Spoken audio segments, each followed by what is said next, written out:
Como reflexão do tema desta noite, contribuir para melhorar. Quem irá nos trazer para nós esta mensagem esclarecedora à luz da doutrina espírita é o nosso companheiro Marcos Leão, de Belo Horizonte, mineiro de Belo Horizonte, e frequentador do Espiritismo desde a infância, participou também durante longos anos no movimento espírita mineiro, engajado em ações direcionadas à adolescência e também juventude. Apresentador dos programas Além da Matéria pela Rádio Boa Nova, programas Guardiões da Humanidade, programa Você com Você pela Rádio Mundial, é vice-diretor do Colegiado de Guardiões da Humanidade em BH e presente atualmente em 13 países pelo mundo. Terapeuta holística com enfoque em hipnose clínica e regressiva. Também diretor e promotor de eventos no Instituto Robson Pinheiro, em Belo Horizonte. Portanto, Marcos, seja bem-vindo, uma boa palestra, que Jesus o abençoe, que você possa cada vez mais estar aqui conosco, contribuindo com o Evangelho de Luz. Obrigado, viu? Obrigado mesmo. Tudo bom, gente? Essa vai ser minha hora de vingança. Vou mexer para lá e para cá. Tudo bem? Essa luz que vocês veem é a minha luz própria. Eu diminuí um pouco para vocês não ficarem chateados comigo. Bom, a gente vai bater um papo muito legal, muito gostoso essa noite. Espero que eu possa contribuir de uma maneira interessante para que vocês possam melhorar ainda mais a vida de vocês, tá? A ideia desse projeto, ele nasceu desse livro aqui, Você com Você, que eu tive a oportunidade de psicografar juntamente, né? Orientado pelo Espírito Calunga, lá pelos idos dos anos de 2011. Tem uns amigos meus que falam assim: Marcão, você é médium de um livro só, né? Eu falei, sou. Mas eu tenho alguns outros livros que ainda não estão publicados, e eu vou explicar uma coisa que até um determinado tempo me chateava bastante. E aí eu ficava me perguntando, poxa, por que eu tenho alguns outros livros psicografados e você não libera, você, Calunga, não libera para a gente poder editar? Ele falou, Marcos, porque é o seguinte, livros nós já temos a saciedade no movimento espírita. As pessoas não têm tido a possibilidade, por N circunstâncias, de ler todo esse conteúdo. A cada dia aparece um médium, a cada dia aparece um livro novo. Então eu quero propor a você uma coisa que eu acho que você vai gostar bastante.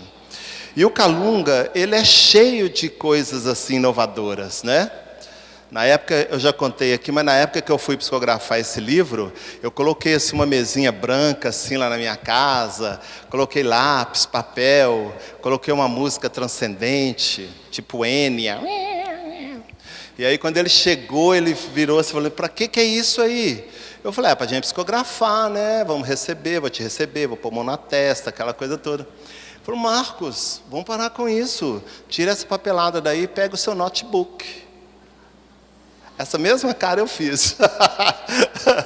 Nossa, é mesmo? Falou assim, Marcos, pelo amor de Deus. Aí ele falou, mas eu falei, poxa, mas você sabe digitar? Falou, Marcão, isso aí de onde eu venho é peça de museu, meu filho. Vão, põe, pega, liga esse computador. E essa música? Falei, elevação, né? Marcos, você ouve isso? Não. Então vai lá e tira, coloca uma música que você gosta. E aí eu coloquei uma coisa suave, um Titãs, cabeça de dinossauro, e já fui logo para a sala entendendo que ele e ninguém mais estaria lá. E ele estava lá do lado, falou, Marcão, senta que nós vamos começar a fazer o livro. Não sou bom para digitar, não tem importância, no seu cérebro tem um setor aí que dá uma agilidade incrível, assim que eu acionar magneticamente esse setor. Aí comecei, e minha mão começou assim, tipo gosto. Eu falei, gente, vai continuar? Eu falei, óbvio que não. Quando eu for embora, isso vai deixar de existir. E assim ele começou esse trabalho, que eu já faço com ele há mais de 10 anos, e com relação ao livro Você com Você, falou: Marcos, nós vamos transformar esse livro numa plataforma para que você possa realizar uma enormidade de funções a partir desse livro. Eu falei: me explica melhor. Olha, nós vamos transformar esse livro em oficinas, nós vamos transformar esse livro em conteúdos de apresentação teatral, nós vamos fazer com que o que está gravado aí, que veio através da sua psicografia, em um monte de elementos que possam despertar as pessoas para essa necessidade de contribuir para melhorar. Eu achei muito interessante, e hoje eu faço esse trabalho juntamente com 4 outros terapeutas, que hoje não estão aqui. Eu vou apresentar uma parte desse trabalho, não só em instituições espíritas, mas também em empresas. Eu faço isso em igrejas católicas, eu faço isso em grupos de estudo sobre relação familiar. Eu desenvolvo um monte de tarefas, um monte de propostas a partir do conteúdo desse livro. E aí eu entendi por que ele falou assim: por enquanto você vai ser médium de um livro só, porque nós vamos transformar esse livro em algo muito além daquilo que está escrito aqui.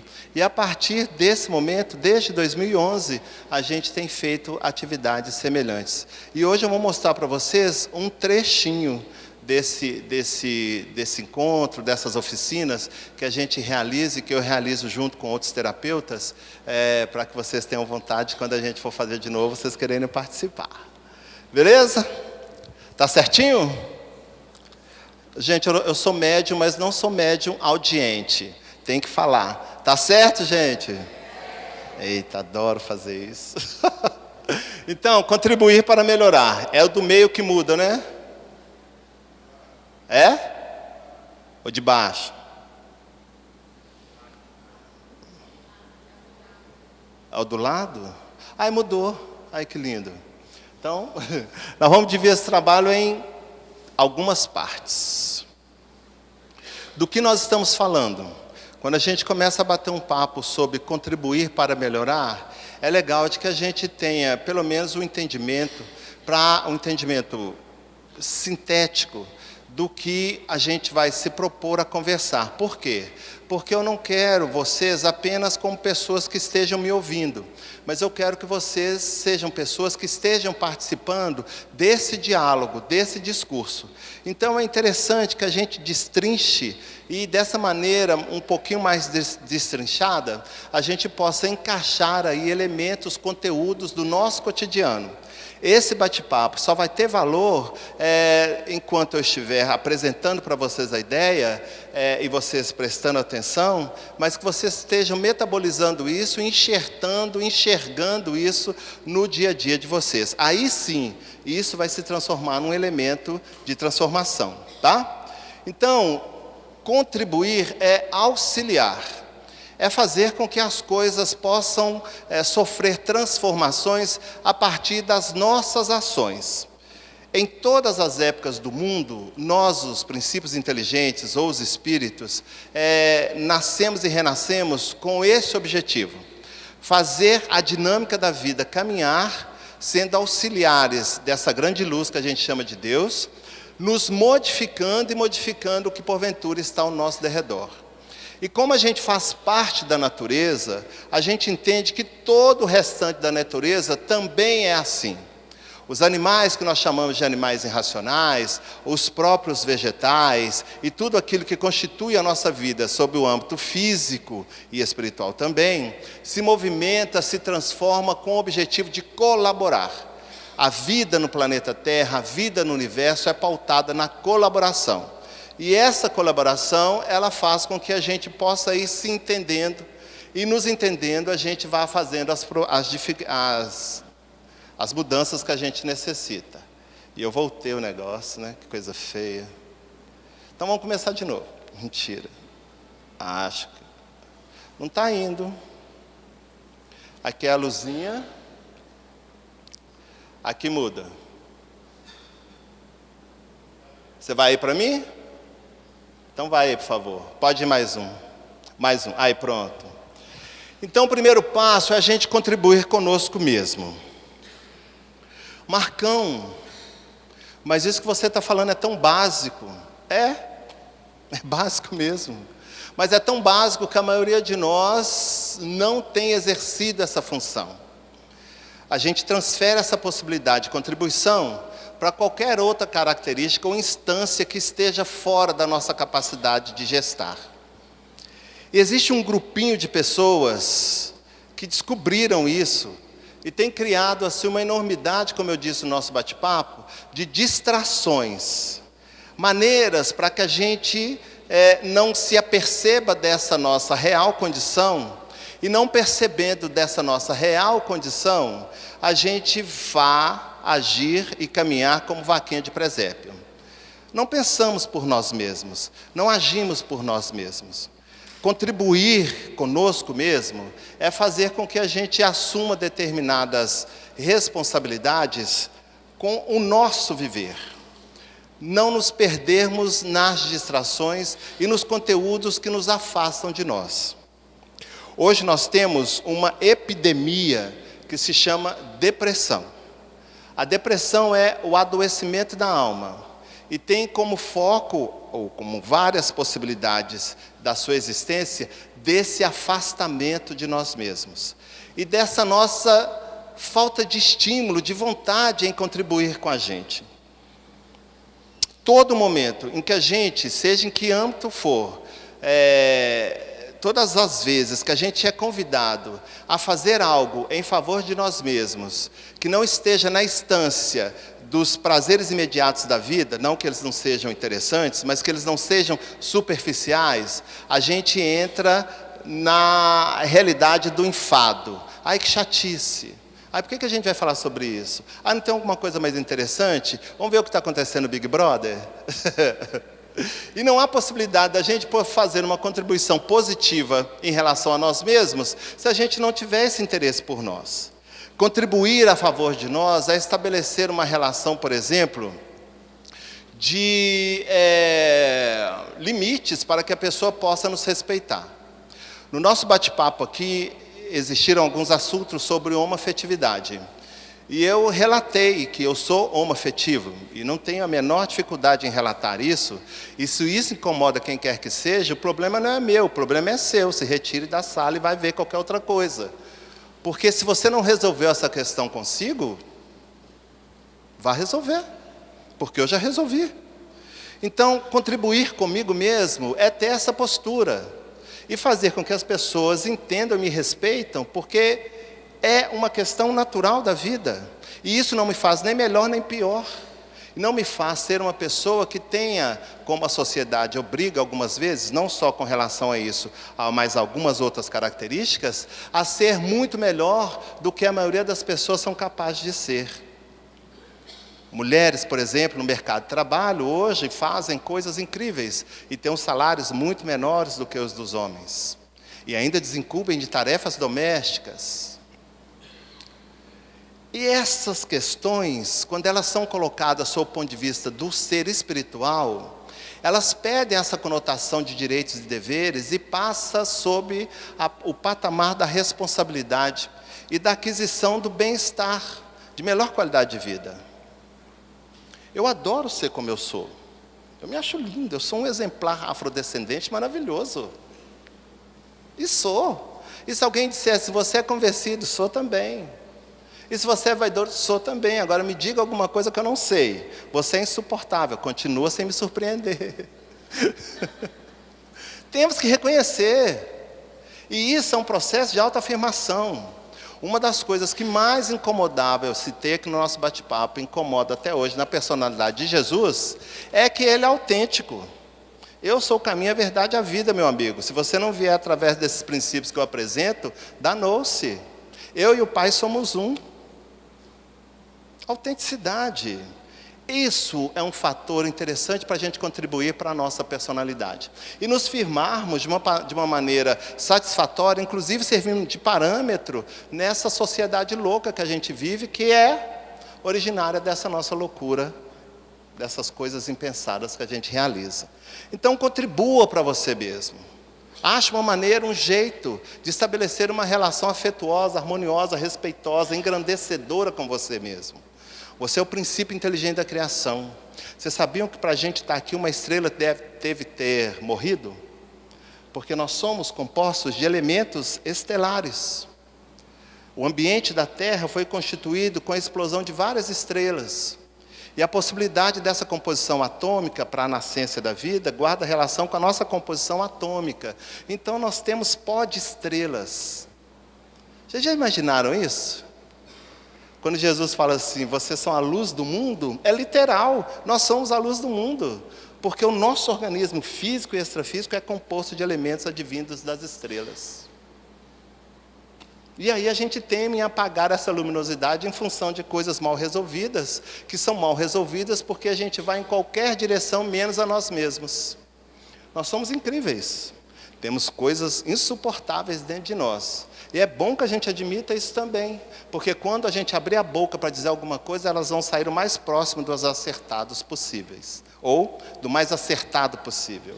Porque quando a gente se desconsidera, aí só sai desconsiderações da nossa boca e da nossa fala. Contribuir com a família. Olha, não precisa estar pronto. A família é o primeiro núcleo social que a gente vive. Ali estão reunidos também espíritos, princípios inteligentes como nós, que guardam ressonância de características de proximidade, mas também de adversidade.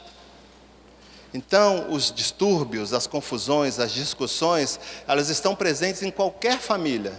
Estava presente na família de Jesus, os irmãos deles não entendiam o que ele vinha fazer, ele mesmo questionou, Maria, quem é minha mãe, quem é meu pai?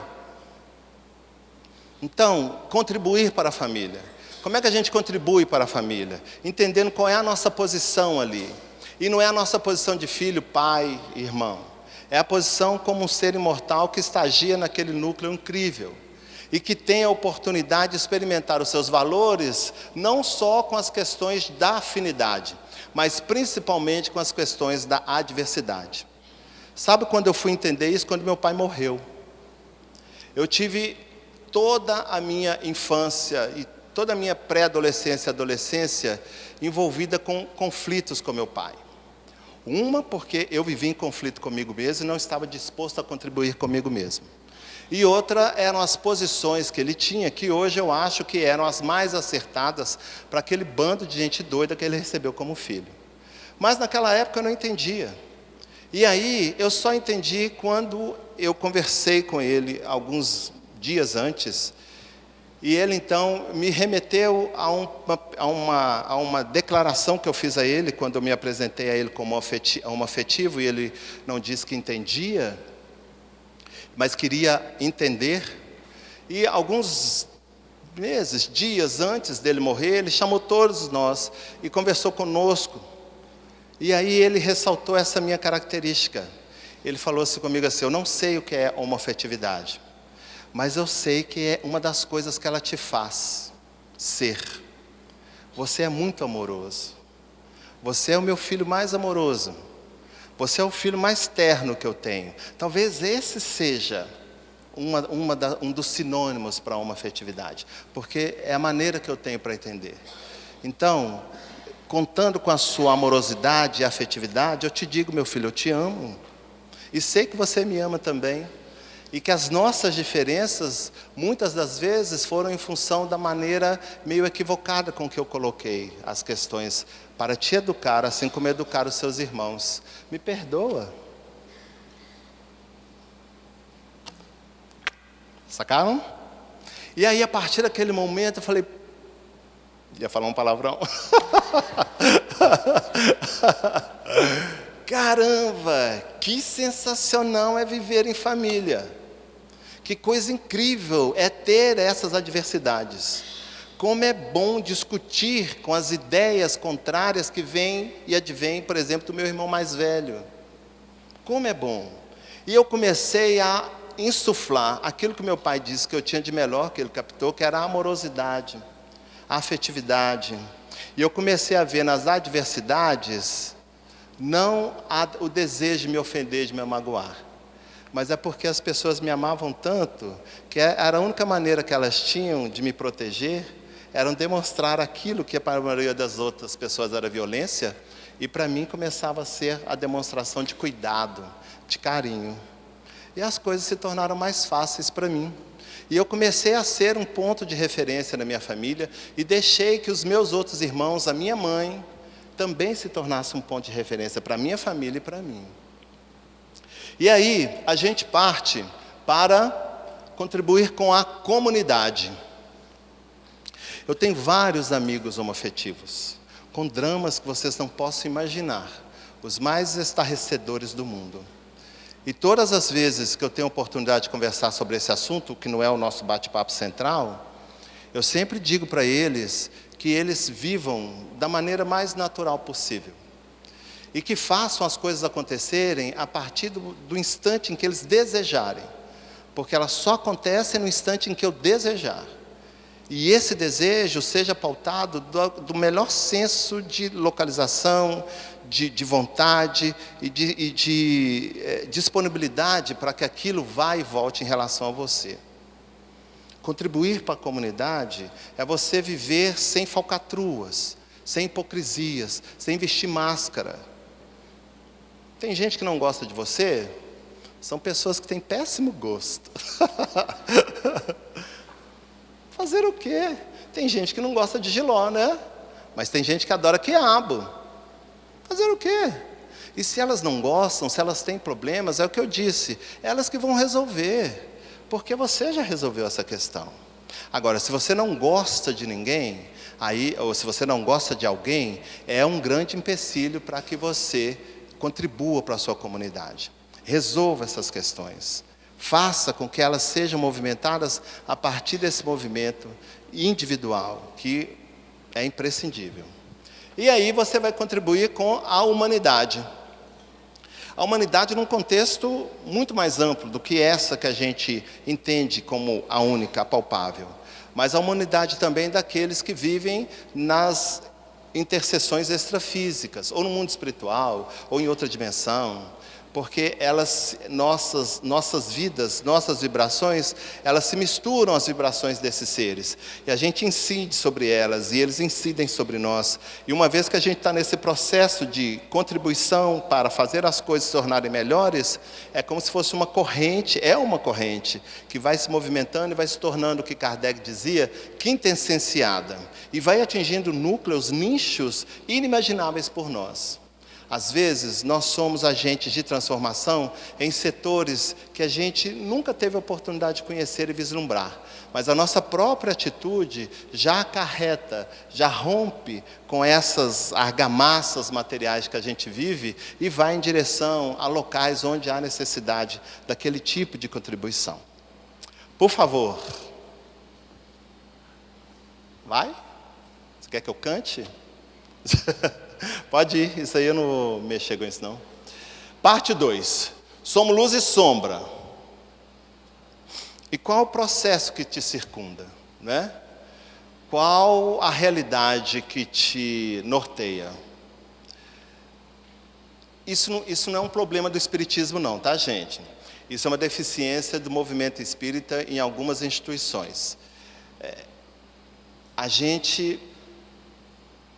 Alguns enxergam a gente só trevas, né? Eles falam assim, você está no mundo de expiação e provas, porque você é um espírito criminoso, que errou muito no passado, e veio aqui para expiar as suas faltas, e vai sofrer, se arrastar como uma lesma paraplégica, né? Não é? Ou é um espírito de luz, angelical. Olha como ele fala, meus irmãos, que o amado Jesus esteja em vossos corações. Tudo mentira, nem esse lado, nem esse outro. Ambos existem em nós, né? Nós somos luz e sombra, sombra e luz. E a luz, efetivamente, no aspecto da nossa realidade, é mais teórico do seu ponto de vista de experimentação, não que ela não exista, não esteja inserida em nós, mas é mais teórica porque existem determinadas urgências que a gente acha mais interessante utilizar os recursos da sombra. E a sombra, ela não é ruim. A sombra não é uma coisa feia.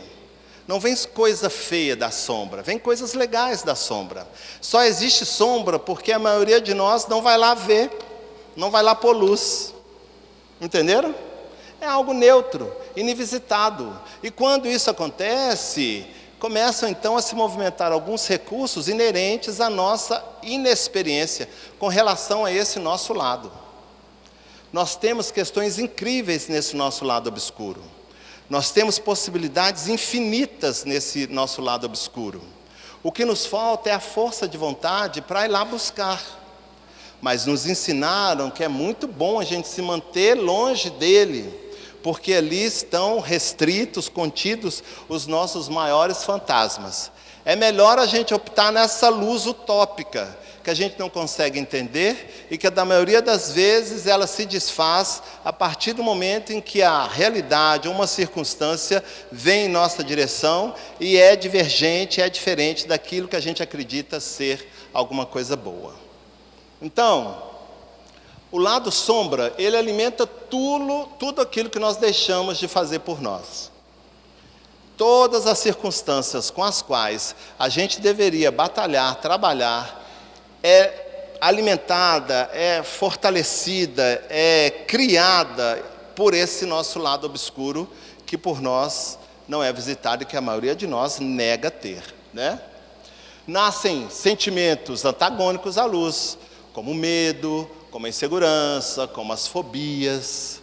Hoje, como terapeuta na área da hipnose clínica e regressiva, no momento em que a gente leva as pessoas no transe e faz com que ela reviva determinados traumas que estão nesse lado sombra, uma das coisas que a gente visualiza em primeiro momento é que é algo novo para ela.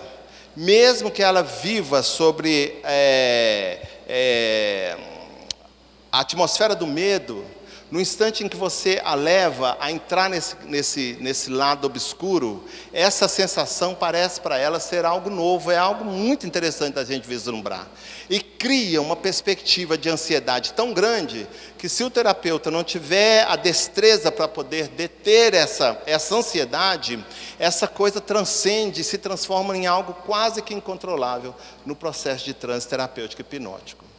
Por que é isso? Porque ali estão as nossas fantasias, estão as questões mal resolvidas, que a gente não tem a ousadia de verificar. É muito mais legal a gente verificar, por exemplo, como Jesus falava, o cisco no olho do outro, do que a trave dos nossos olhos. Porque essa trave dos nossos olhos está lá no nosso lado sombra. Está lá. É muito mais legal você apontar o dedo para o outro, reverenciando os seus defeitos, do que ver os seus desmazelos. Por que você não aponta? Porque está lá no seu lado sombra. Está lá no seu lado obscuro. Vamos lá. Terapia de transferência.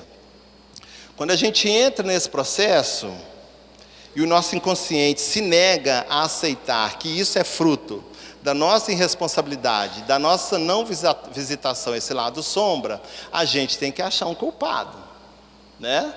O culpado, a gente pode enumerar, é a vizinha que fez macumba, é o governo que não corresponde à minha ideologia, é meu pai que não soube me tratar de uma maneira conveniente, é o meu salário que é pouco, é que o meu corpo que não é legal, ou seja, eu tenho que achar alguma coisa que faça com que eu me sinta um tanto quanto confortável em relação a essa irresponsabilidade que diz respeito a verificar o que faz parte da minha integridade. E aí eu culpo. Porém, vamos lá, passa aí para mim, eu gosto de usar bem métodozinho. Existe automaticamente um processo terapêutico, se é que assim pode dizer, de autopunição. Por quê? Porque o nosso consciente, ele aponta, fala, meu filho, você pode até estar tentando se enganar, mas você sabe que lá no fundo, a culpa disso é você. A culpa disso é a sua irresponsabilidade. Portanto, você começa a trabalhar essa questão, ou as coisas vão se tornar piores. E aí, mais uma vez, a grande maioria opta por não fazer. E aí vem, então, o processo de diminuição do indivíduo. A culpa gera uma circunstância de baixa autoestima. Quando eu brinquei com vocês, e falei assim, nossa, Marcos, que alguém vira para mim, você é isso, você é aquilo, e eu reafirmo que sou, é um processo terapêutico.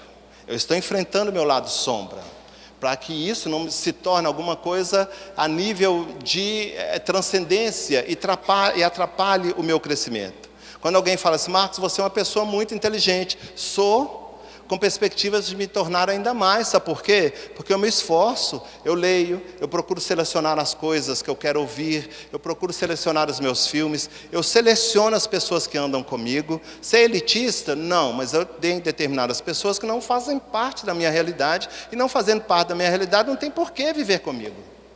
Respeito, concordo, cumprimento, oi, tudo bem, desejo bem, mas não tenho nenhum vínculo. Sou melhor e pior do que eles, não é isso, mas não há sintonia, não há afinidade. A gente tem que estabelecer isso na vida, gente.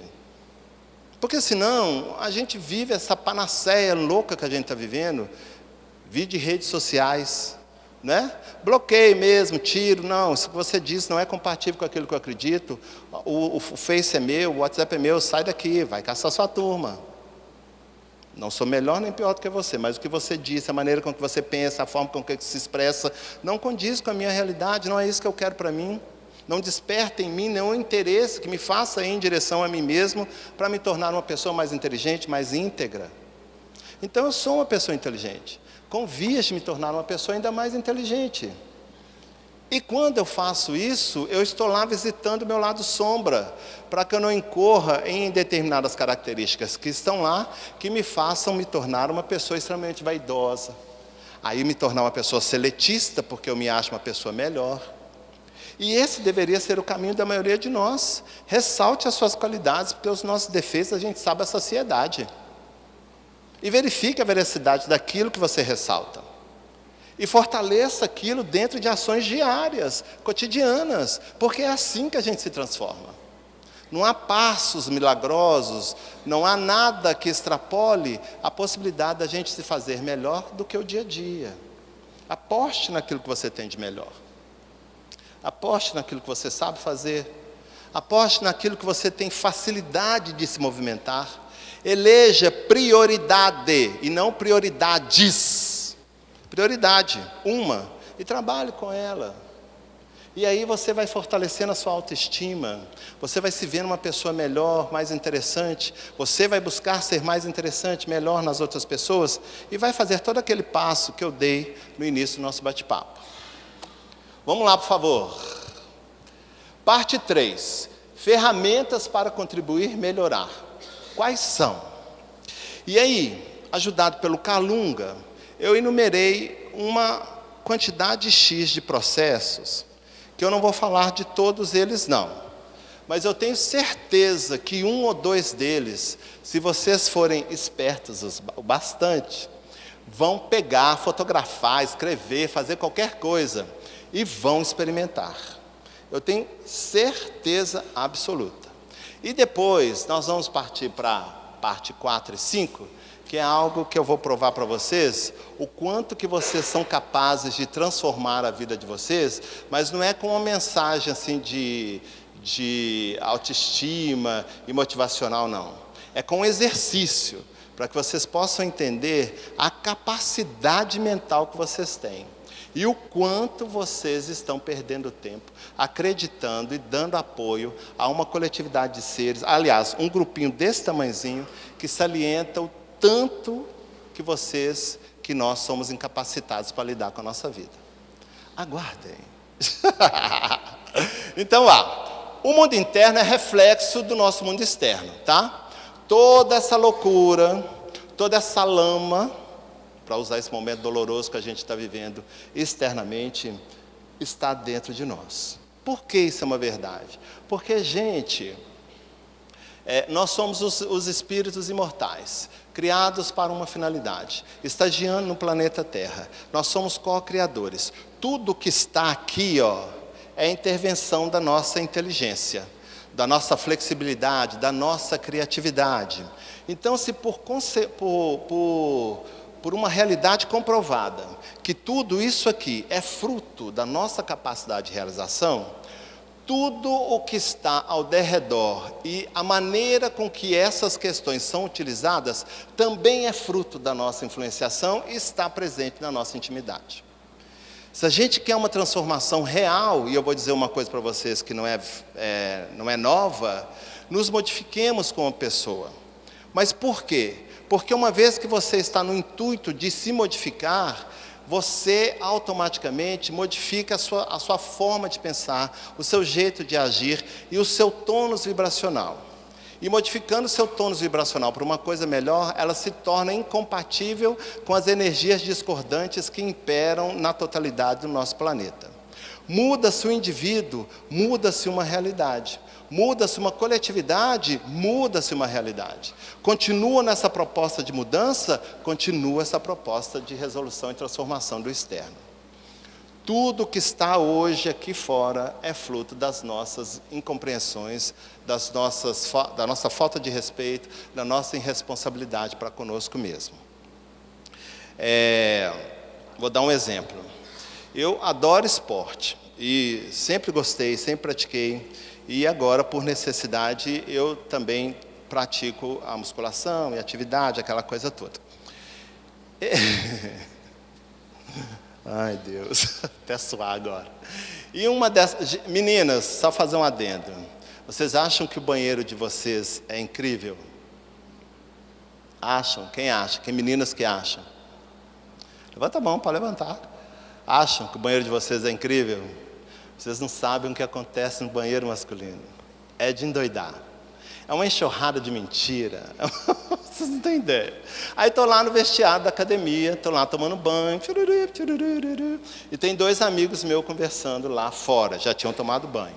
Um deles é enorme, fortão, grandão, é halterofilista.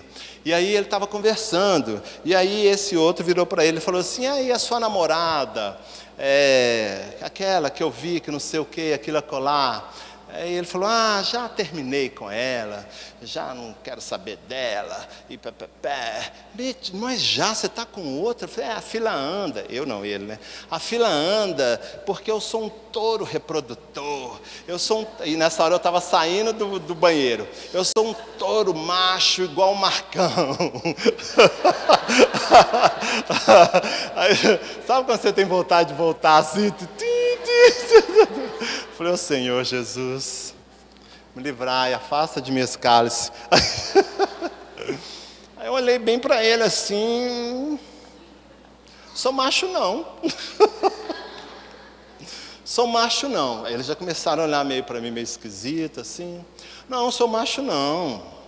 Macho é cachorro, cavalo, bode, pato, marreco. Eu sou homem. Estou tentando ser homem. Macho, nessa característica que você está levantando aí, não quero ser, não. Estou me esforçando, inclusive, para não entrar nessa sua vibe. E fiz todo um tratado filosófico dentro do banheiro da academia. O fato é que eles não entenderam muito, não, e esse cara nunca mais tomou banho comigo no banheiro sozinho.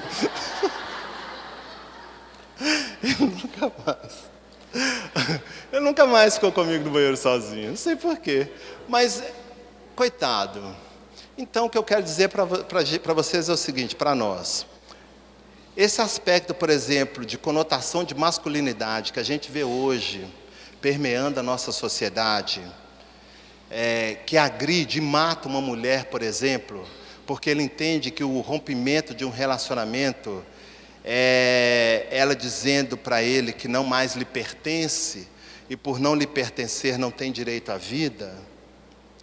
Isso é fruto dessa discordância interna do que é masculinidade, do que é ter uma atitude de homem com relação àqueles propósitos de vida. E isso impera de uma maneira cada vez mais abrangente no nosso meio social. O mês passado eu participei de um encontro no Rio de Janeiro que discutia essa síntese, antessíntese de masculinidade. Então eram 30 homens, héteros homossexuais, discutindo seus medos, as suas fragilidades, como eu nunca tinha visto antes. Eu fui convidado para intermediar um grupo. E como é interessante, por isso que eu falei com vocês, meninas, como é interessante o universo, a fragilidade do mundo masculino. Como é frágil. Como é cheia de conceitos e preconceitos totalmente equivocados, na grande maioria. E a dificuldade está, quando isso está refletido no mundo externo, a dificuldade está da maioria daqueles que se dizem macho, como esse meu amigo que estava lá no banheiro, de colocar e apresentar as suas fragilidades, os seus medos. Porque se ele fizesse, na maioria dos amigos, vai chamar ele de tudo quanto é nome. E vai, inclusive, criticar a sua virilidade. Então, esse grupo de 30 homens estava discutindo isso, estão desejosos de mudar essa realidade a partir dessa contribuição que eles vão fazer para eles mesmos. E é muito legal, e é assustador, quando você vê que toda uma sociedade é construída em cima desse paternalismo, desse machismo, e essa estrutura é totalmente frágil. Não resiste a nada. E é prova que não resiste, é que toda vez que é confrontada, na maioria das vezes, ela é demonstrada a sua não aceitação pela força, brutalidade, agressão física, moral, psicológica. Nós temos que mudar essa realidade, porque essas questões que estão aí fora são reflexos da nossa intimidade. Em Belo Horizonte está acontecendo a primeira feira trans, e teve uma palestra com um endocrinologista, ginecologista, uma trans de 57 anos e uma assistente social, sobre essas questões ligadas a gênero, e eu participei também. Gente, daqui a 10 anos, quando a gente sair na rua, nós não vamos saber quem é homem e quem é mulher. Porque o que eu vi de pessoas diferentes, que eu olhava e ficava dizendo, isso é homem ou isso é mulher? E essas pessoas não se incomodando com essa minha pergunta e agindo de maneira natural. É uma coletividade de seres que estão chegando e tomando a conformidade física, que a semelhança do que aconteceu com os anos 90, quando a gente saiu do telefone de escada e caiu para o celular, e a nossa realidade se modificou totalmente, né? Daqui a 10 anos, quando a gente sair na rua e não tiver essa disponibilidade de trabalhar o nosso interno, sob o ponto de vista de preconceitos e questões ligadas a isso, nós não vamos ter como transitar na rua. Porque estão chegando seres totalmente indistintos e belos, lindos anatomicamente, lindos na maneira de vestir, lindos na maneira de se postar diante da vida, lindos na maneira de falar. Eu fiquei assim, estarrecido, eu estou num outro planeta. Então, essas coisas que estão vindo aí de fora, que é reflexo do nosso interno, elas estão nos convidando a reflexões, e é interessante que a gente se posicione assim, para que a gente comece a mudar a nossa maneira de ver o mundo, porque o mundo por si já está criando essa característica. Estou sério, né? Mentira. Então vamos lá, vou mostrar para vocês alguns itens legais. Quanto tempo eu tenho ainda? 15? Então não vou falar todos não, tá? Pode ir aí, por favor. Olha quantos. Vamos ficar aqui até meia-noite. Eu vou pegar alguns, tá? Primeiro lá, comece a enfrentar os seus problemas de frente, porque eles são seus, tá bom? É de suas responsabilidades, foi você que criou. Algumas pessoas podem ter contribuído, e você permitiu essa contribuição. Mas resolva, não empurre com a barriga. Entenda que esse processo é um processo que objetiva fazer você maior. Final de 2018, a minha vida desmoronou por completo. Minha vida profissional, meu casamento de 25 anos, minha vida espiritual, foi tudo de uma vez. E eu primeiro comecei a pensar, por que eu estou me sentindo assim? Porque eu estabeleci para mim de que essas coisas todas já eram definidas e definitivas. Bobinho, nós vivemos num mundo de transformação, nós somos uma metamorfose ambulante, aqui tudo passa, Então não há como encarar qualquer setor da nossa vida como definido e definitivo. E quando a gente encara isso, a vida vem e puff, te dá uma rasteira. Acorda, velho, você está pensando o quê? E eu comecei então a procurar culpados, aquele mesmo caminho. É meu patrão, é fulano que é muito ciumento, é isso que não sei o quê, é o próximo. Não, não é. Sou eu. Vou encarar esse negócio de frente, vou começar a resolver essas questões. Então minha vida profissional está terrível, vou mudar. Vou mudar. Quero minha demissão. Marcão, quero minha demissão. Marcão, o índice de desemprego aí fora está enorme. Que importância me dá? E seus direitos? Não precisa não. Comi o pão que o diabo amassou, moçada. Mas hoje, estou feliz. Estou numa situação que eu almejo? Ainda não, estou construindo. Mas rompi com tudo aquilo que eu achei que era definido e definitivo. A minha relação, o que é que está acontecendo? Nós já temos quase 30 anos de convivência. O que foi que mudou? Sou eu? É você? O que você quer fazer? O que nós podemos fazer juntos? Você tem interesse de manter? Não tem? Siga a sua vida. Vou sofrer pra caramba. Mas não vou morrer por causa disso, não. Eu existia de você antes, vou continuar existindo depois de você. O que nós vamos fazer? Vamos remodelar a nossa vida? Vamos mudar algumas coisas que a gente colocou na rotina e virou doença? Dia para fazer sexo, dia para comer pizza, dia para assistir Netflix.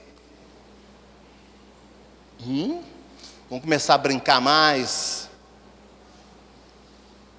Entendem? Minha vida espiritual era ir para o centro espírita, participar das reuniões de evocação. Não, gente, para. Vamos fazer umas coisas aí.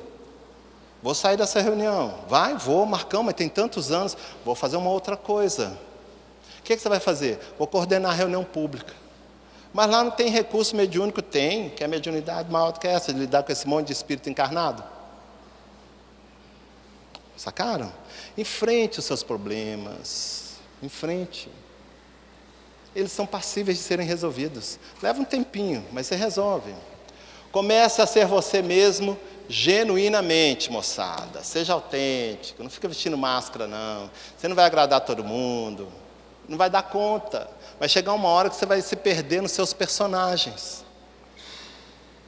Seja você. Gostou? Não gostou?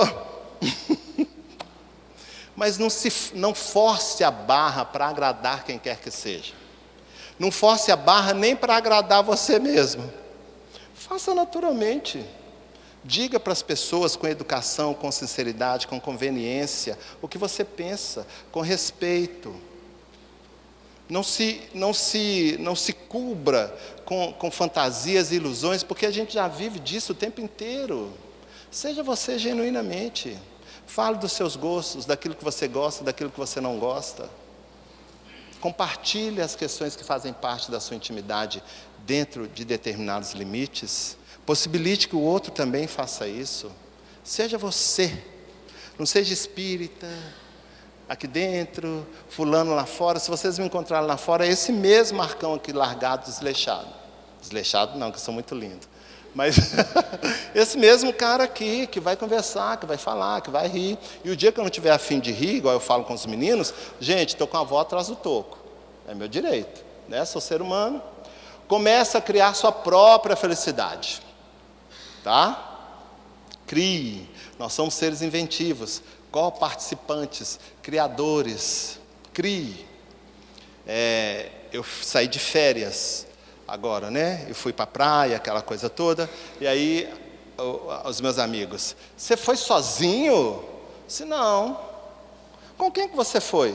Com a pessoa mais incrível do mundo. Eu. Fui comigo, nadei comigo. No último dia eu fui num restaurante carésimo, que eu vou estar endividado durante 6 meses, que eu paguei no cartão. Comi uma ótima comida, tomei um bom vinho, porque eu mereço. Me hospedei num bom hotel, condizente com a condição que eu posso pagar. Fui às festas que eu queria, em minha companhia. Que problema há em me divertir comigo mesmo? Me descobrir capaz de sair da minha terra e numa terra desconhecida e fazer novos amigos, que foi o que eu fiz. Construa a sua felicidade. Ela não depende de ninguém, não. A outra pessoa, a outra coisa são complementos. Mas não depende, sua felicidade não depende disso, não. Tá?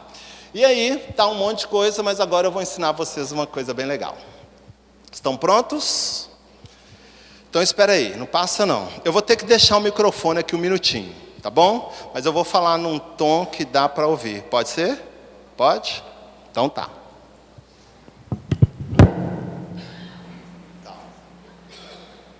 Tá dando para ouvir? Aí atrás?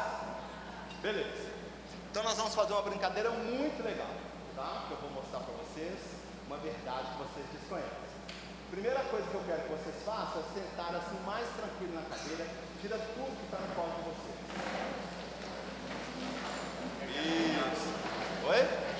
Não. Precisa ligar a luz. Então nós vamos fazer o seguinte. Vou fazer aqui agora e depois, quando eu pedir para vocês fazerem, vocês fazem. Tá bom? Vocês vão levantar uma mão, a mão direita com a palma para cima e a mão esquerda com a palma para baixo. Tá? E aí vocês vão fechar os olhos. E eu vou dizer para vocês que eu vou colocar alguns objetos nessa mão direita, que está para cima, e vou colocar alguns objetos nessa mão esquerda, e vocês estão para baixo. E com os olhos fechados. E aí depois eu vou pedir para vocês abrirem os olhos, tá bom? Vamos lá? Então, mão direita, mão esquerda. Vamos fechar os nossos olhos. Vocês vão prestar exclusivamente atenção na minha voz. Na mão direita, que a palma está colocada para cima, eu vou colocar 2 livros muito pesados na mão de vocês.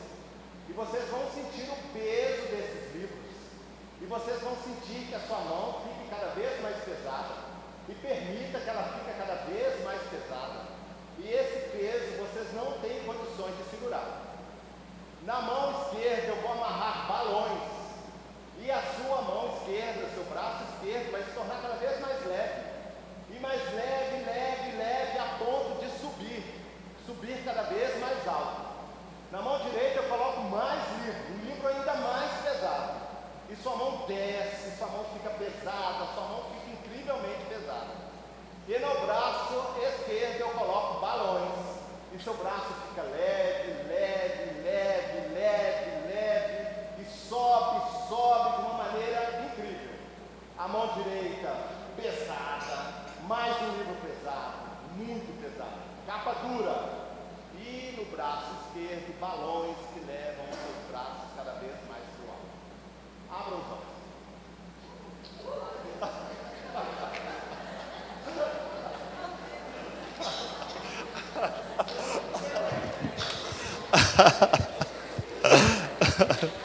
Viram que legal?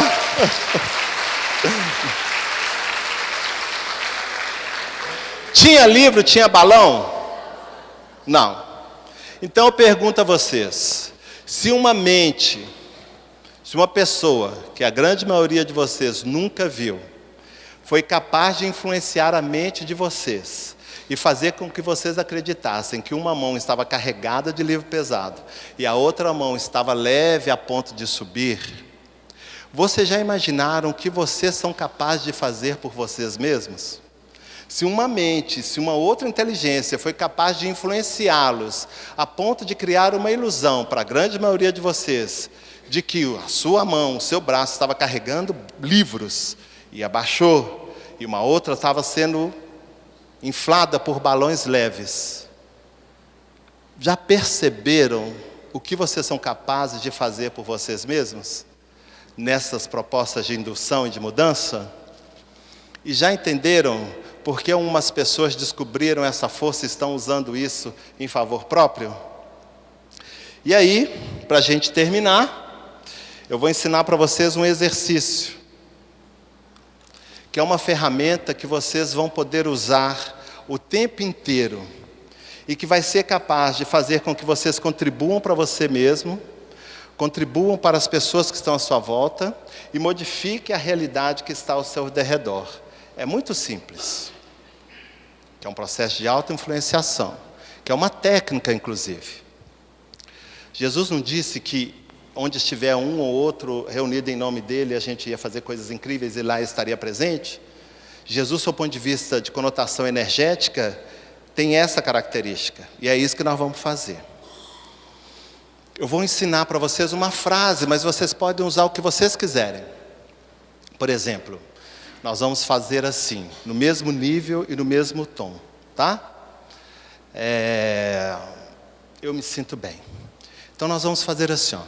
Eu me sinto bem, eu me sinto bem, eu me sinto bem, eu me sinto bem. Nós vamos repetir todos no mesmo tom e no mesmo nível.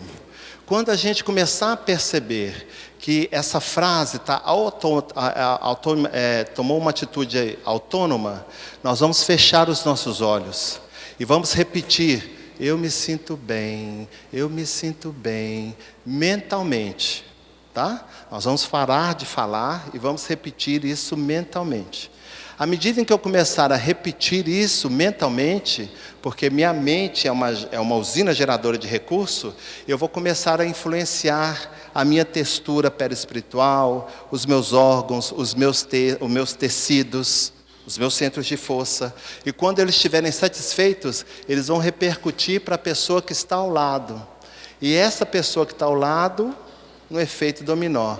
E aí nós seremos uma única força, vibrando, eu me sinto bem, eu me sinto bem. E aí eu vou direcionar esse recurso, juntamente com vocês, para um lugar muito legal que está precisando.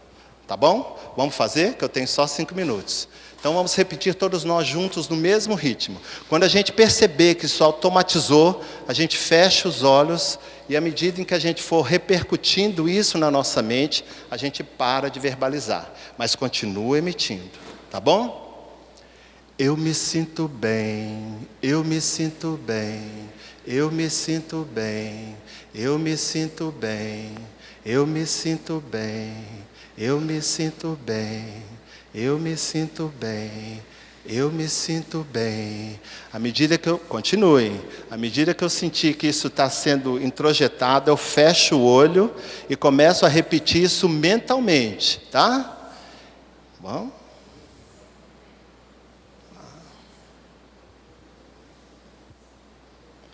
Deixe isso repercutir na mente de vocês. E vibre na mesma sintonia do grupo. Eu me sinto bem. Está dentro da mente de vocês. Eu me sinto bem. Eu me sinto bem. E isso começa agora a repercutir e você sente isso se espalhar por todo o seu organismo, por todo o seu corpo, pelos seus centros de força. Começa a se avolumar e começa a extravasar de você.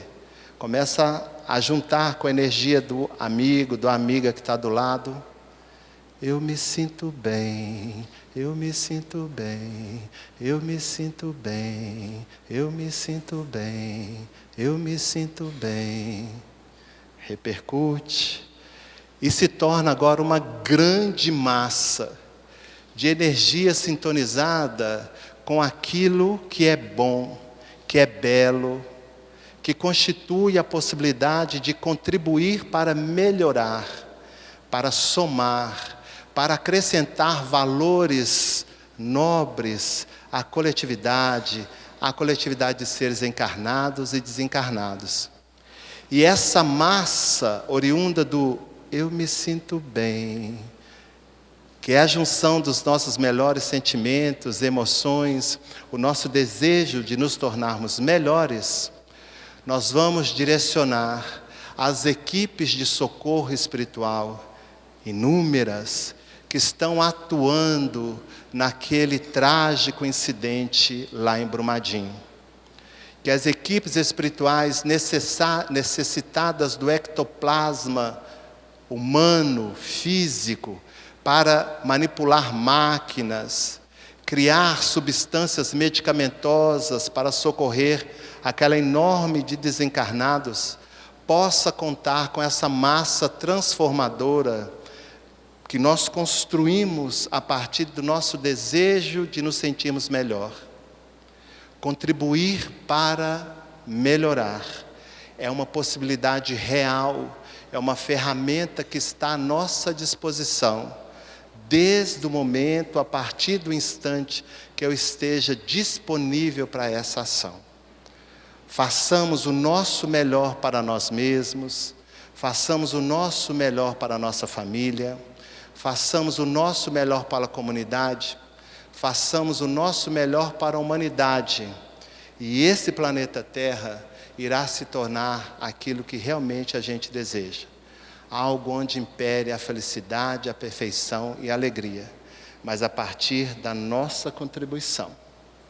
Obrigado, gente. Boa noite.